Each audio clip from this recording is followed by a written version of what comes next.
'96, my career really started to show promise. And how old were you in '96? 40. 40. So you're 40, hitting 40. the And prime not of the a very beginning. physical career. Right, and I'm not talking about the beginning of '96. You watched '96 that entire year, and you see the guy who's January '96 and the guy who's October of '96. It's two completely different people. So I'm seeing all the seeds for DDPY coming together. You're filming every match you have. You bet on yourself. You're doing something that's a little atypical. You're getting into a very physical career pretty late in life for the for the general wrestler. Very late. Steve Austin retired at 37. Okay. Edge retired because he had neck injuries. Sure, you get beat up. Now there are guys who wrestled in their 50s and 60s, but very rare. I think we're reaching the last seed here, which is how do you put yourself back together? How do you compete with these young guns that heal a lot faster? What were you doing that they weren't? A lot. First guy to ever ice his body in professional wrestling.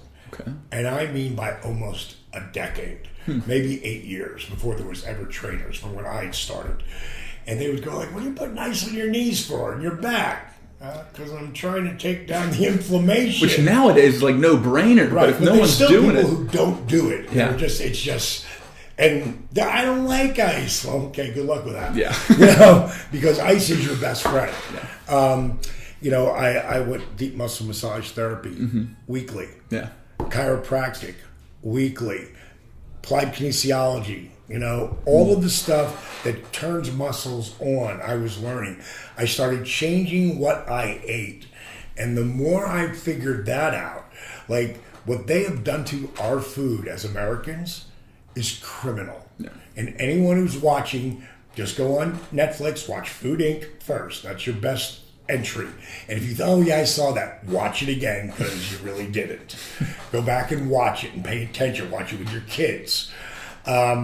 And then it's hard to find. So I was on YouTube one time. It's called Genetic Roulette. I just took it and put it up on the link and put it up on my teamddpyoga.com. Go there. It's on the front page. Genetic Roulette. When you see what they did to wheat and corn and soy and milk, when you see what they did to the food to make more money, and it's all about the money, and if you look at they started genetically modifying food 23 years ago. Go back 25 years, just 25.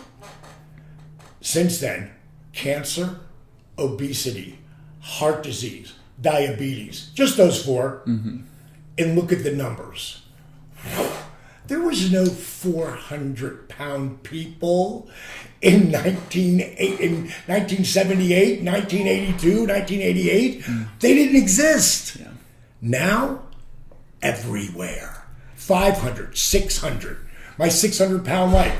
Where'd that come from? Like a lot of it has to do with genetics, but more of it has to do with the food. And I don't care how people eat, because if you do my program, you're going to feel better, like way better, stronger. You're going to be able to do things you couldn't do before. And it's going to prevent injury. But if you mix it with the food, let's use an example. Tom Brady.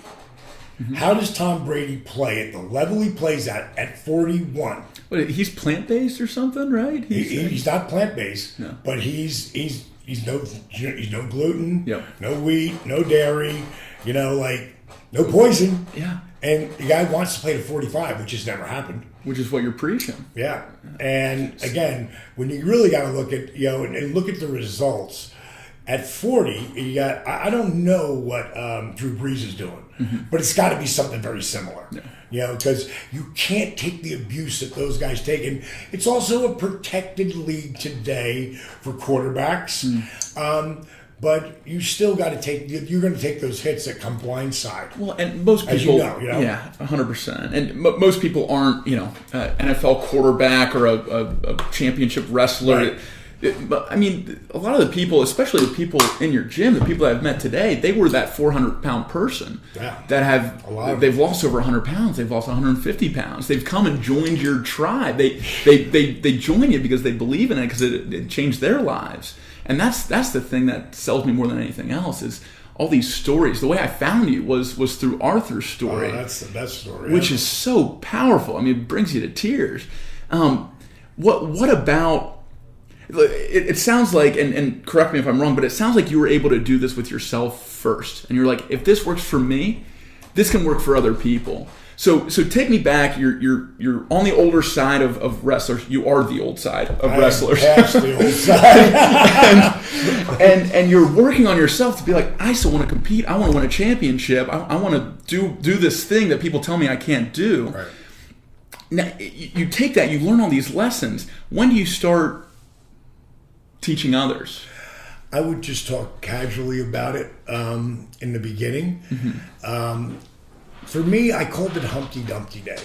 When I would come off the road, and I could have been on the road for 5 days, 12 days, or 17 straight days. And then I would call it 37 hours at home. Because that's how long I was there, for 37 hours before I went right back out. And we had to put Humpty Dumpty back together again. So when I flew in, the first thing I did was went to the gym, got that out of the way. Then I went to go see my guy, Dr. Ken West, who's he's like Yoda. You know, like he's not just a chiropractor, he's a applied kinesiologist. He turns muscles on that I've spasmed out. And where you could do this, now you could stand on it. And I'm not just talking about shoulder, I'm talking my entire body. Then I'd go get my deep muscle massage therapy. Then I'd go get tan, which was so bad for me. I've got so many things that are cut out of me because of those tanning booths. But it was part of it wasn't the cream that could make you look tanner and just look better on camera. Yeah. But I'd get home at 7:30, 8 o'clock at night. That's my first day off.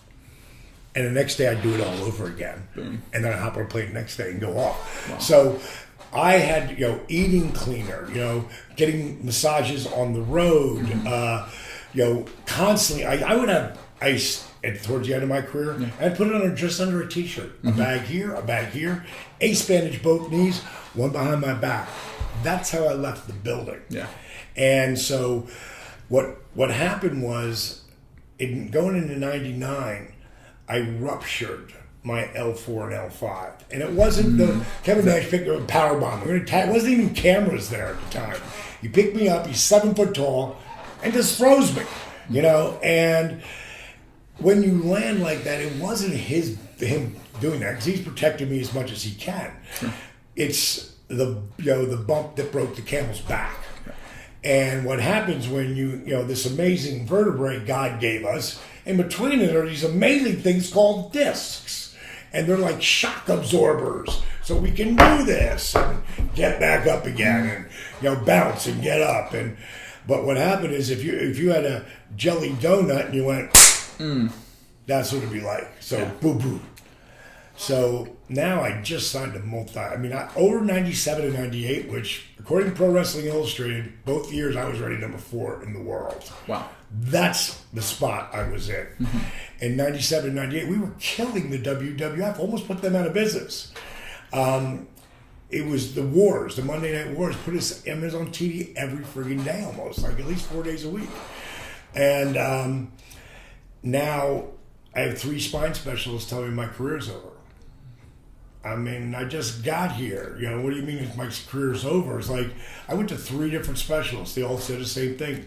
Great run. It's over. And here we are again. The 12-year-old boy that gets hit by a car. Right, exactly. The cycle repeats itself. So you are you going to respond the same way? Of course, right? You're not going to let them tell you what you can't do. In the beginning, to be honest, it knocked me on my ass. And I felt like, oh my God, like it's over. And that nothing. I call it emotional gravity. I wrote a book that'll be out January 15th. It's with Rodale, which just got bought by Random House. So it's the biggest publishing company in the world. Wow. And the book's called Positively Unstoppable: The Art of Owning It.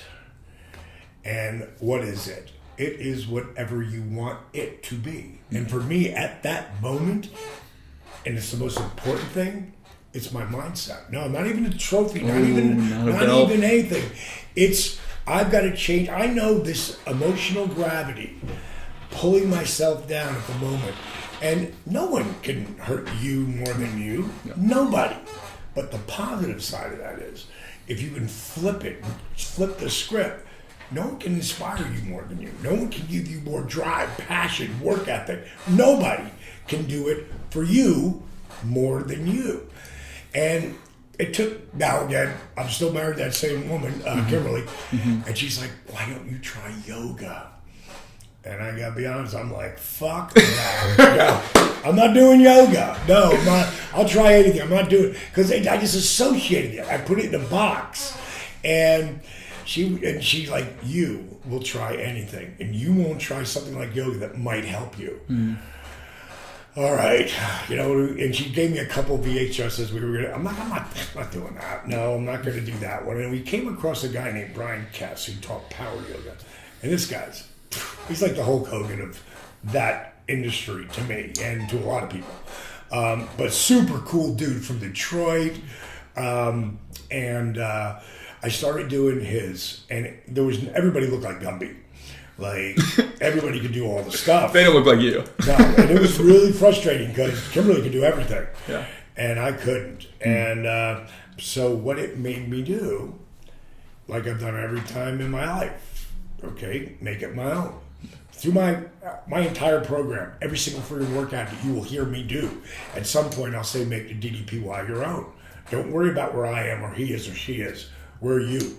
Maybe you want to step in. Maybe you want to lower your knee. So that's how I figured it out. Because Brian, in these VH workouts that he had back then, he didn't have a modifier.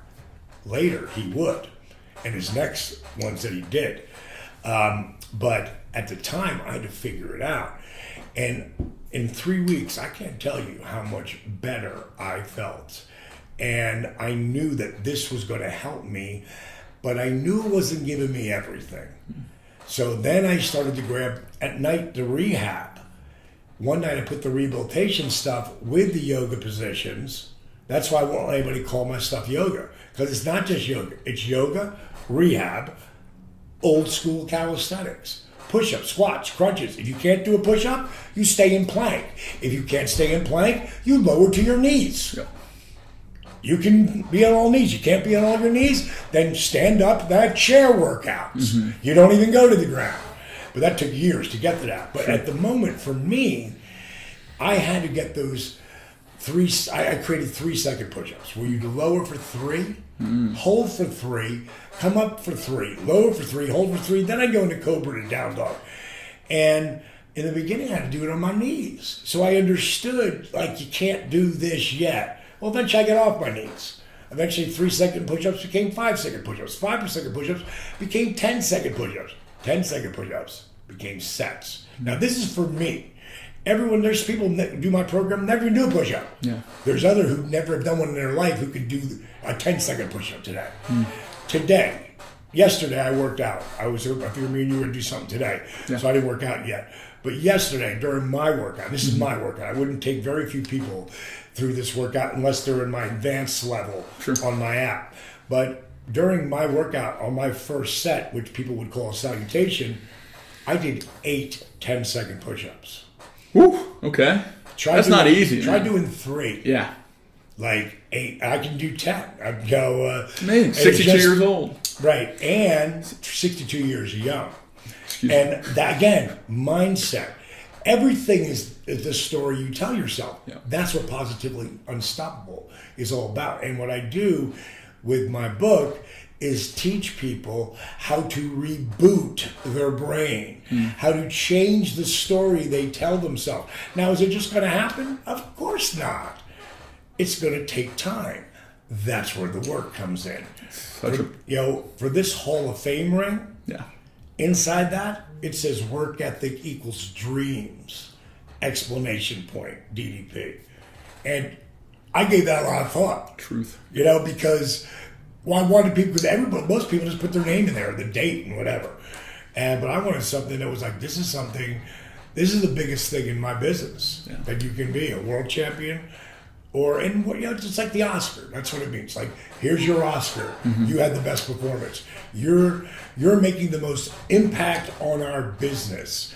The whole kind of 5 years, he carried that mantle. Ric Flair had 17 times. There's a reason why. I was fortunate in my 40s, at 43. I skipped ahead, but the bottom line is I start mixing the yoga, rehab, old school calisthenics, and something that I'm going to teach you is called, it's time under tension, but I call it dynamic resistance. And what you're doing is you're engaging as you're moving. Like the difference between that and that, or like just feel my hand like that. Now feel it now. It's flex. Like steel. Yeah. And now when you do that, all of these muscles engage. Now, time under tension, create your own resistance as you're moving. Now I'm going to get you engaging in the lower part of your body as well. And here's what happens. I can have my heart rate at 84 or 94, wherever it's at. Because my heart rate stays pretty high unless I decide to get chilled down. Then I'm 60, 62, 64. But most times I'm up and going, I'm 85, 90, 95. Let's say it's 90. I can take my heart rate from 90 to 130, 135 in less than a minute. Just raising my arms up and down. Wow. And why does that happen? Because every time you flex or engage a muscle, your heart has to beat faster to get the blood to the muscle. This would be the scenario. Laying flat, your heart rate's going to be the lowest ever, right? Right. Sit up, what's going to happen to your heart rate? Increase. Right. Stand, increase, walk, jog, run, sprint. Boop, boop, boop, boop, boop. All you're doing is engaging more muscles. Yeah. That's what you're doing. So when you slow down the run, your heart rate comes down. Why? You're not using as many muscles. So I get you to do that standing still. So I create this workout that today I've branded DDPY. Again, why? Because I want people to stop calling it just yoga. Because it's not just yoga. It isn't. And people put yoga in a box. And I didn't make this for one yogi. They've got 100 different types of yoga. Sure. God bless them. They're amazing. Namaste. They're awesome. Mine's way to hell over here. Yeah. And it's for the guys who wouldn't be caught dead doing yoga. I love. It's an evolution. It is. And it's it is. So I did. I downloaded the app. I did a few workouts before I came. What Just to did see you what do? it was all about. What did you do? I did the standing one. Okay. Today. Jericho loves that one. Yeah. So some things I loved about it is, one, it felt like I was playing a video game. I mean, bells and whistles were going. You were yelling at me. It was a ton of fun. Yeah. That's my objective. The other thing that I noticed, and this is something that resonates with me big time through Brawl for a Cause. You're bringing a sport to people that otherwise wouldn't try it. Right. In boxing, people are terrified to get in the ring. Sure. Nobody wants to get hit. They don't want hitting somebody. They don't want to get hit. They don't want to get hit, and they don't want to be mismatched. That's the biggest thing. They don't want to get in there against someone that has been boxing since they could walk. Right. Because they don't want to be embarrassed in front of their friends and family. They don't want to get hurt. All those things. It's kind of the same thing with yoga, but yoga is very self-focused, which it sounds like your book is all about, which I can't wait to read. But what you're doing is you're taking away that spirituality side of it that can polarize some people. You're taking away the ohms and and you're making it fun and engaging and for people that would never be caught dead in a yoga studio. Right. But now, after here, would.